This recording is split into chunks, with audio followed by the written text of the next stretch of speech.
Welcome back, everyone.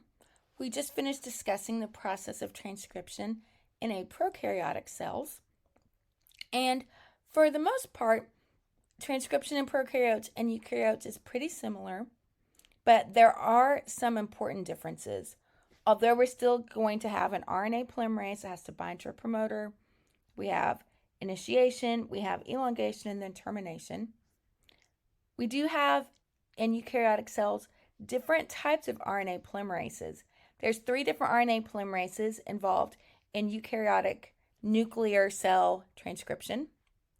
And those different RNA polymerases are going to be doing different types of RNA.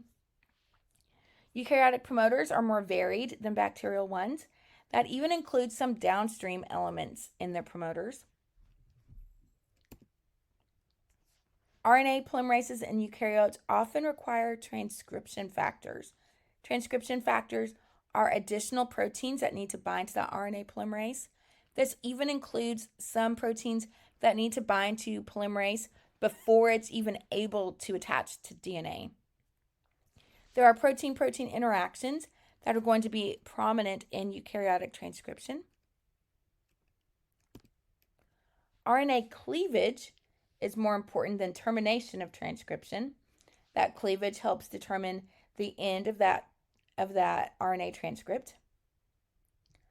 And then a really big one is RNA processing. In eukaryotic cells, RNA molecules, as soon as transcription is finished, they're a pre-transcript. They're not yet functional and can't exit the nucleus and start being translated. We have to do RNA processing, which means modifying, maybe adding things, taking things off, cutting things out, reattaching that RNA transcript to be able to completely form your functional RNA molecule. There's 3 different RNA polymerases that are found in the nucleus. They are called RNA polymerase 1, 2, and 3. RNA polymerase 1 is found in the nucleolus. And as you know, the nucleolus is where you are creating ribosomal RNA. So RNA polymerase 1 is creating your precursors for ribosomal RNA. 28S RNA, 18S RNA, and 5.8S RNA. These are all sections of RNA that are going to combine to form your RNA subunits. RNA polymerase 2 and 3 are both found in the nucleoplasm, or that jelly-like area of the cytoplasm outside of the nucleolus. Type 2 is making your pre-mRNAs. It's also making a lot of your snRNAs and your microRNAs. And type 3 is involved in making your pre-tRNAs, 5S RNAs, and other small RNAs. These 3 types of RNA polymerases differ in their sensitivity to alpha amanitin, which is a kind of drug. Type 2 is very sensitive.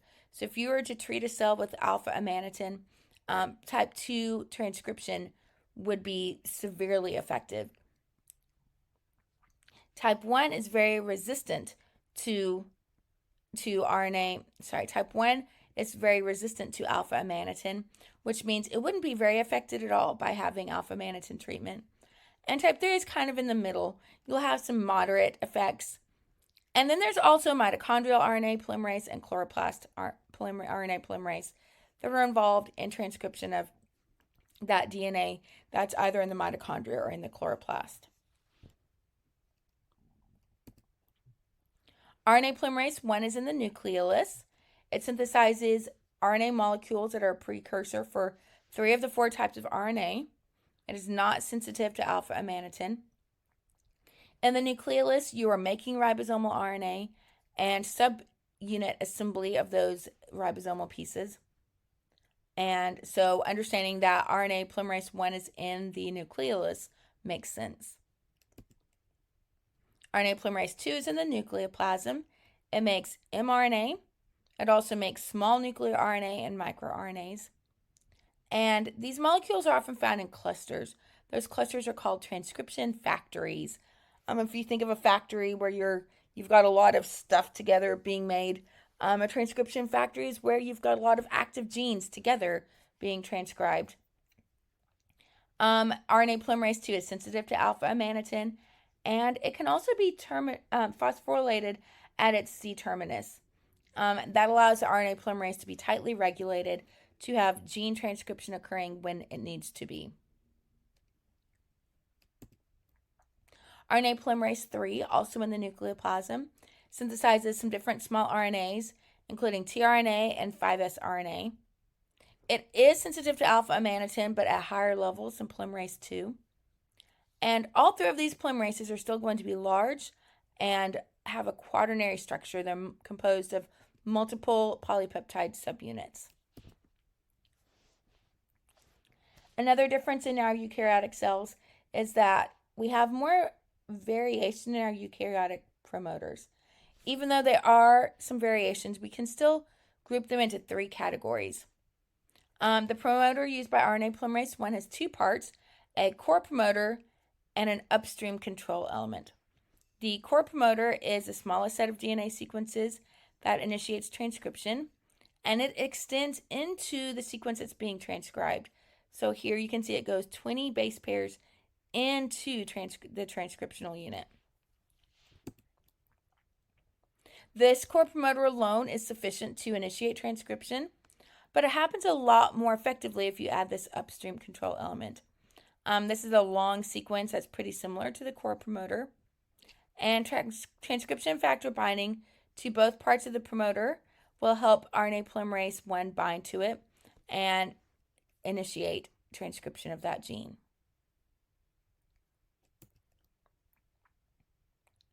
RNA polymerase 2 has at least 4 types of DNA sequences involved in core promoter function.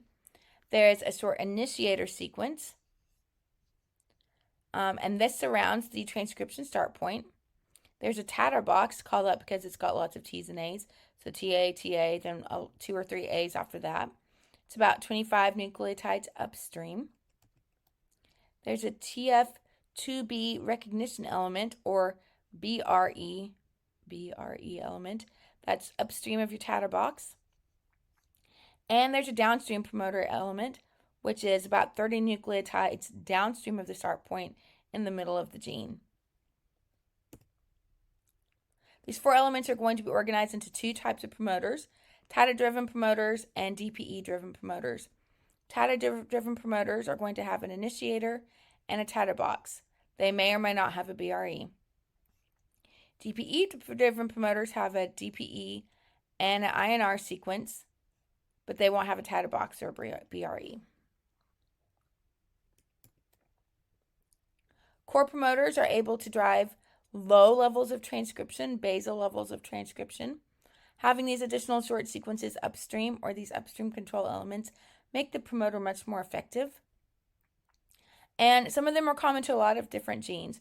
So the CAAT box or the GC box can be reused in different types of genes, although the location of these different upstream control elements will vary between different genes. When we're talking about upstream control elements, we're talking about some different types of control. If it is within 100 to 200 nucleotides of the start point,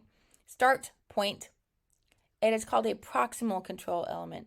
Proximal meaning close, in the proximity, in the neighborhood. So 100 to 200 nucleotides of the start point is a proximal control element.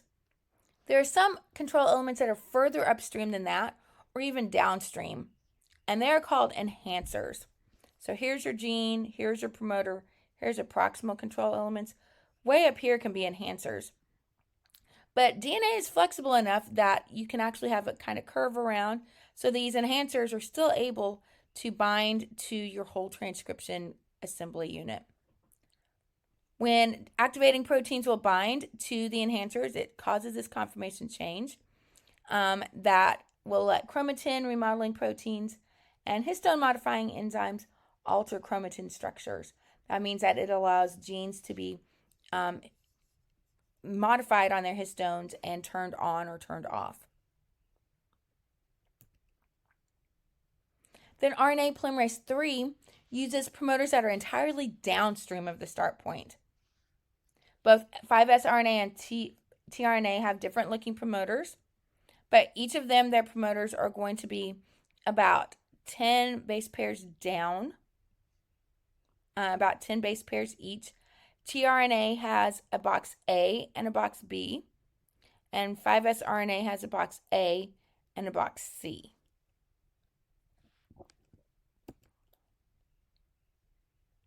A general transcription factor is always required for an RNA polymerase to bind to promoters. We didn't have a lot of transcription factors required for our prokaryotic cells, but they're going to be required in our eukaryotic situations. So eukaryotes will have lots of different transcription factors, and different transcription factors will facilitate transcription of different genes. The transcription factors will bind to a promoter starting with a TF2D, and other transcription factors will interact with each other, make protein-protein interactions to help create this whole assembly of this pre-initiation complex.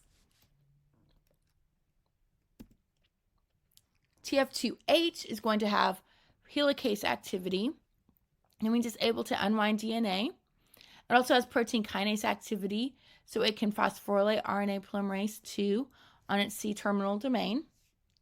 That means that RNA polymerase 2 can release from the transcription factors and begin RNA synthesis.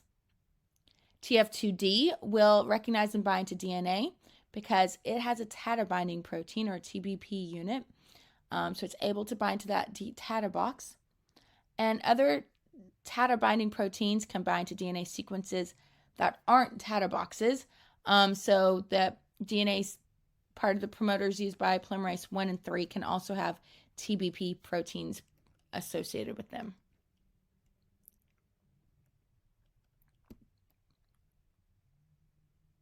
Besides having general transcription factors and having RNA polymerase type 2, there's other kinds of proteins that will also be needed.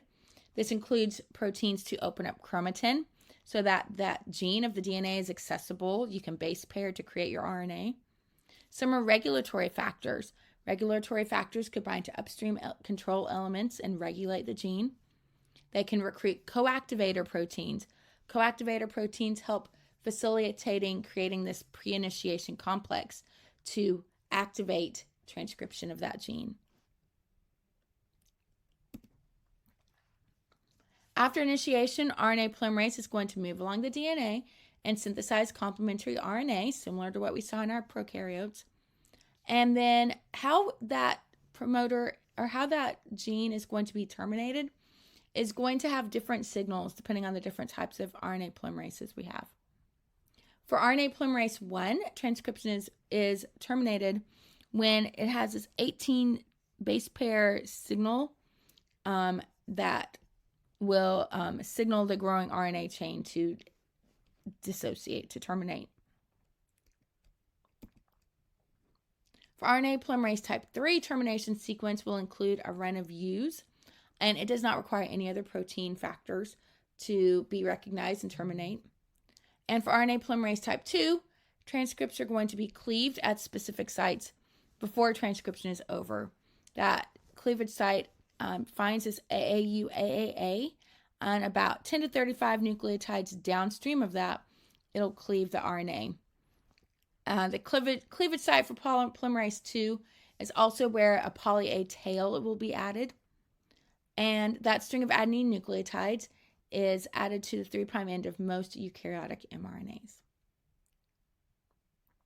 Okay, I will see you back to discuss how we are now going to take our RNA that we just made in our eukaryotic cell and modify it before sending it out of the nucleus and allowing translation to occur. I'll see you later. Bye.